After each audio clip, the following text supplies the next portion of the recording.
This is just a quick follow-up video to my last one on the Oakland fire. Okay, I just want to point out with this guy here, this crisis actor.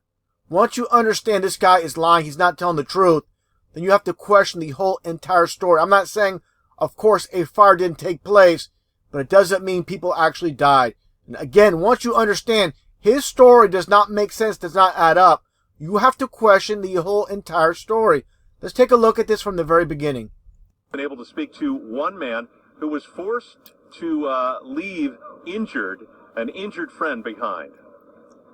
We spoke to one artist who smelled the smoke and then barely made it out of that fire. He says he yelled and tried to get other people out of the building safely. He even ran back to get his computer and other equipment, and that's when he stopped. So he ran back in after he escaped to get his computer. Not to rescue anybody. His objective was to go inside, supposedly back inside this burning warehouse to get his computer. Give me a break. To help a fellow artist. And another member of the collective had broken his ankle and was calling out for help. He was pretty much like my neighbor in the space next to me. I was pulling him out. He's a larger gentleman, and there was a lot of stuff in the way. The flames were too much smoke, and I had to let him. Basically saying he had to let him go, let him supposedly die. You believe he's still in there right now? He never made it out? I haven't seen him, and there's been flames shooting out of the building for the past 30 minutes, so... Took half a smile. What's up with that? I know. I hope he's okay. Now, pay attention carefully to what he says here. Got some pretty gnarly burns on my arm, my hand, my shoulder. He states he has gnarly burns, supposedly on his arms, hands, and shoulders. Now, let's take a look at him once again. Was that the result of trying to save the other person? Trying to save him? Yeah, I mean, this is also like... Okay, his vest, supposedly burned. Where are the burns on his arms? Supposedly burned. He says on his arms, what's the deal with this sleeve or this bandage that goes above his elbow? All the way under, but his shirt is not burned. And this is just a prop 100%. Now, let's take a look. Again, he said he was supposedly burned on his shoulder. Let's take a look at his hair as he turns around. I'm also glad I had my... Okay, he was burned on the shoulder. Which shoulder? And if either shoulder was burnt, why isn't his hair, like I stated in the other video, why isn't his hair singed? This tells you right off the bat, 100%, this guy's not telling the truth. If flames are going to burn your shoulder, his hair would be singed on either side, and they're not. 100%. Vest on, or my whole back would be blistered right now.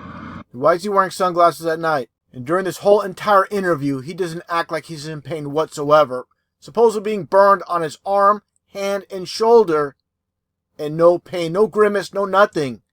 He's too busy focusing on what he's supposed to say and totally forgot to act like he's injured. Again, I said it many times in previous videos, it's very hard to fake real. And this guy, again, it does not pass the smell test.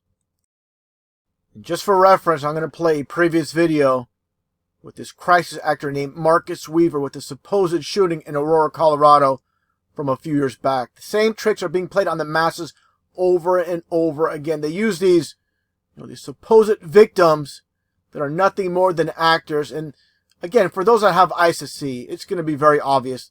This guy is nothing more than a crisis actor. Watch as he's talking.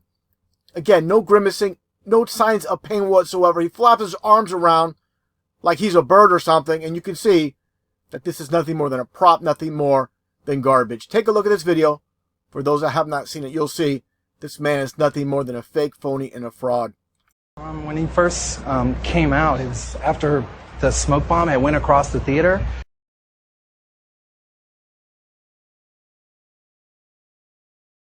Then the next two shots hit the front row. It was almost like it hit the iron and made like it was fireworks.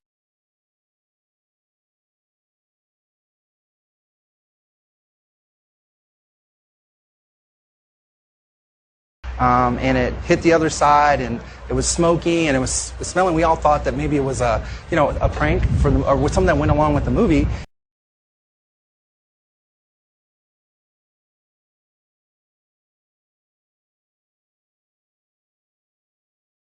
And then the barrage of shots started ringing, clanging out, and all you can see is the dust from the smoke bomb or the spray, and just him shooting, and just this white light and this huge like boom, boom, boom, and it went off 6 to 8 times. And so at that point, my friend Rebecca and the people next to me, we ducked for cover, and we were behind just a little. It would seem like it was only like 6 inches of seat that were from the next step down in the stadium seating, and so we just held on for dear life, hoping that the bullets didn't hit us, but it was hitting chairs, it was hitting people were toppling over us. When did you realize you had been hit?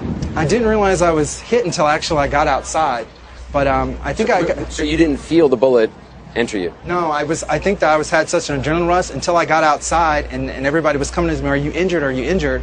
Because you got to remember, shirt was bloody. Yeah, this is the shirt you actually. This is the shirt. I got sprayed with some bullets right there. And how is your arm now? I mean, obviously, Still got the 2 holes right there where they entered, and they thought it might have. The bullet entered. Yeah, unfortunately, it didn't enter anywhere else because it would have done some damage. And then the shrapnel is still like on my shoulder right in here. So the shrapnel's still inside your shoulder. Yes, sir. Are they going to take that out, or? They said they're going to wait because it's a complicated surgery because of the muscle, so it may not ever heal. They might not be able to repair it.